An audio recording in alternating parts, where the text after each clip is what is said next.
It's the final step in regaining his life. Antonio McDowell spent more than 20 years behind bars for a crime he didn't commit.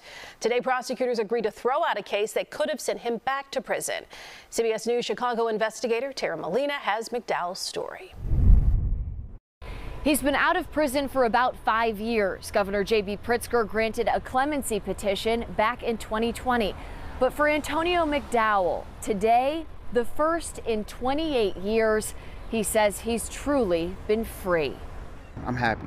The one word 49-year-old Antonio McDowell is using to explain how he feels standing outside the Cook County Courthouse. Blessed.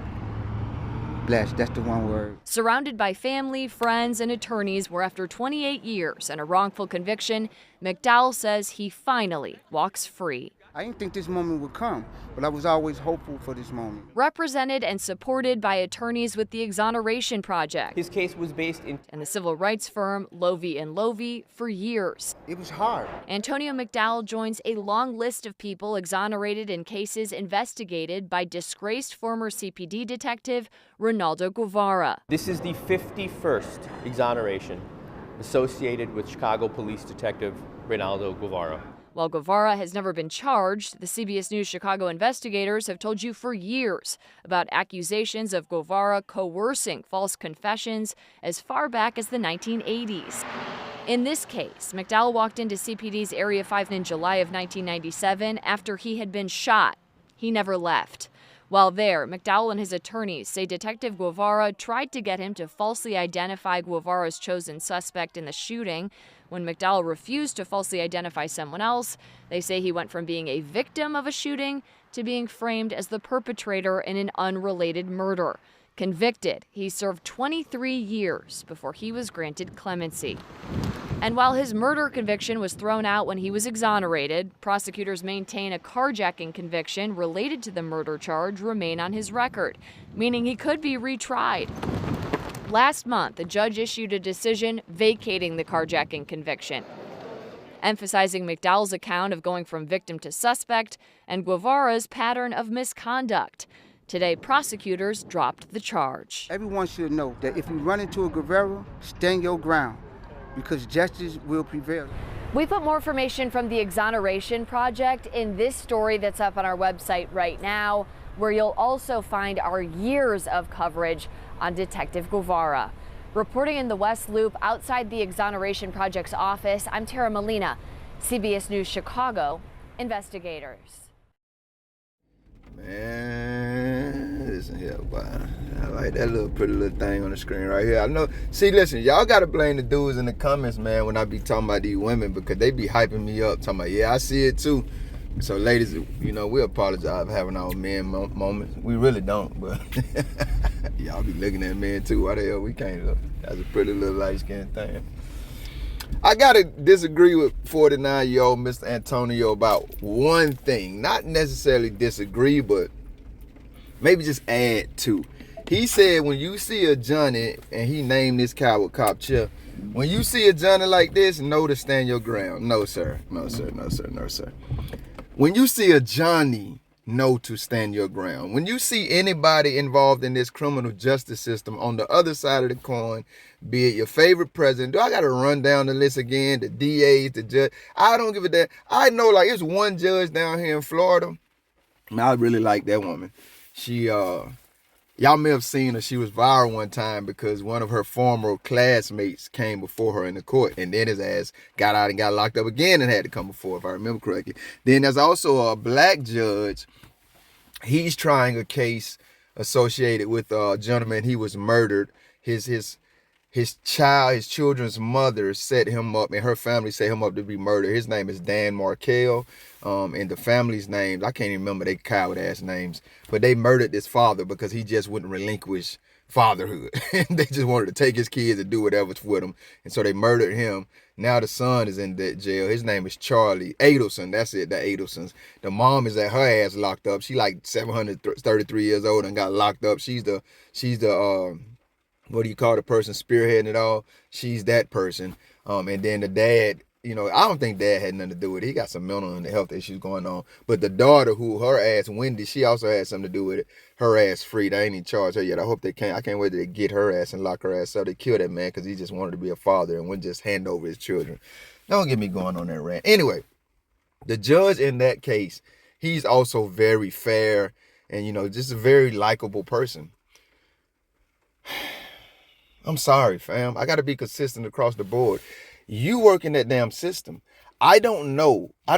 It's like you vacuuming up water, but you want to get everything but the oceans. You see what I'm saying? I don't even know what kind of analogy I want to make, but that's it. Your goal in life is to vacuum up water to get all the water out the way.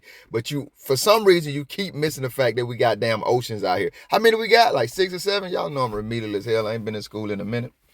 So that's what it is for me, for anybody working in these systems. I had typed a post on a community tab one time, and then I got caught up and didn't save it or copy it, and it went away, and it was so long I let it go. I may try to do it again, but in summation, all I was saying is, if any of these people, cops, the president, senators, congressmen, DAs, whoever the fuck you want to name, FBI, CIA, all the other people, if any of them truly were honoring their oath, they would be consumed with investigating the criminals within their own ranks. They probably wouldn't even have time to investigate outside crime.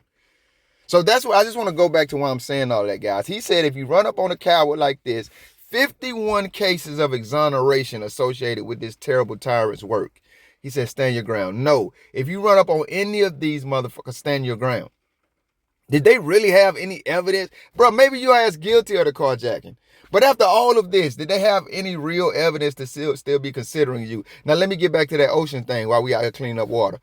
How in the hell is the real criminal still on the streets? That go Trailhead and asking a dumbass question. Let me shout out these people. I forgot what their name is. The Exoneration Project or something. If you don't know, there's this group of people out here also called the Innocence Project. They do a lot of work, much like these people do. Never heard of these folks right here. Never heard of them in my damn life. But you know what I like about it? I told y'all so many times in my videos, including the live that I just did today. Did I not say it is a beautiful Monday night, 8:47, rainy in South Florida?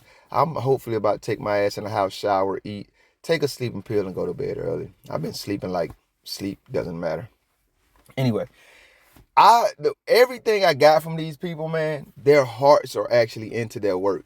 And I'm sorry, my problem is I talk too much and I'm too quick with my opinions, which is about to happen now. So if I have to apologize in the future, I will, Lord willing. These are the type of people I like. When you start calling these groups like the NAACP and the new NAACP, don't get it confused if your ass living under the same rocks I be under. They're not just black people anymore. They're leaders. You look out there and they're multicultural. But you start talking about and that's really like the one. And then you got some of these other groups. I ain't gonna call no names because people gonna misinterpret my words. But you know what I'm saying. Tragedy happens. The government terrorizes American citizens, and the same people show up at podiums representing the Americans. You know, they put a bad taste in my mouth. I'm just going to keep it real because it seems to be part of the rhetorical rhetoric. It's just a hamster wheel of bullshit. You was just in Chicago. Now your ass in Alabama. Now you in Atlanta. Now you're in New York. The same people at the same podiums. You remind me of these Johnnies. And the speeches that they give sound much the same. And then if that's not bad enough for me, they end up in a room sitting down at the table or asking for these type of situations so they can talk to these government terrorists. I don't give a fuck about talking to these people, fam.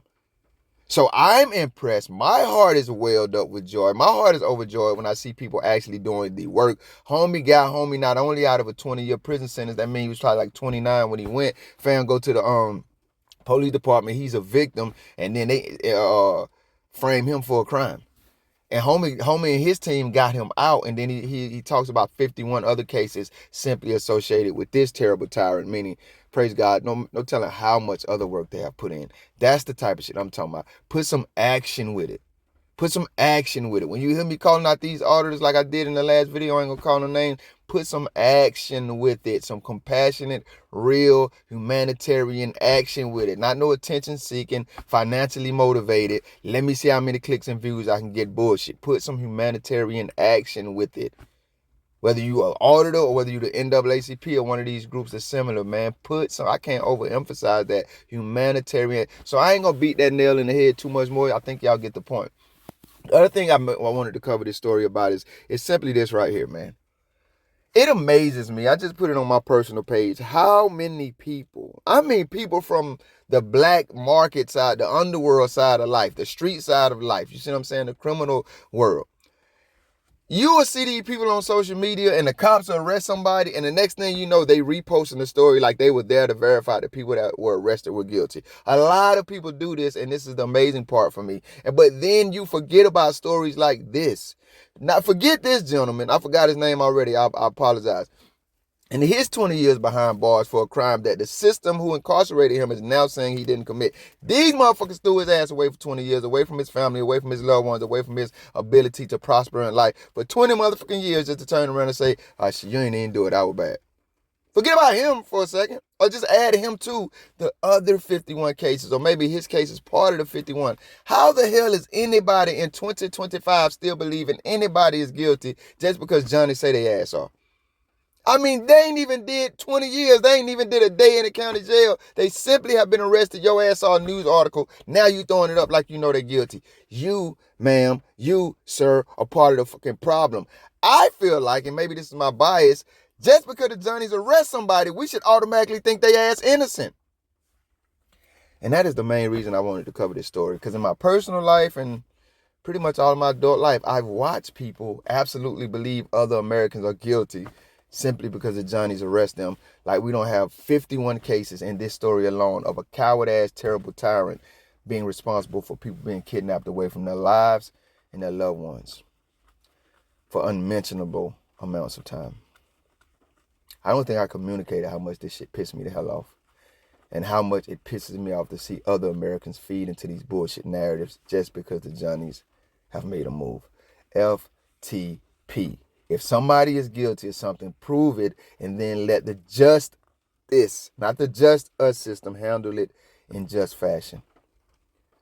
And the first way that these coward motherfuckers can do that, from your favorite president to the beat cop that just enrolled in training academy, the first way that they can do that is to deal with the crime in their own ranks. Thank you if you made it this far. If you liked the video, feel free to hit that thumbs up button. I greatly appreciate it. If you care to go a little further than that, maybe even subscribe, hit the notification bell. Check out a few of the other videos on the channel. Either way, y'all be safe.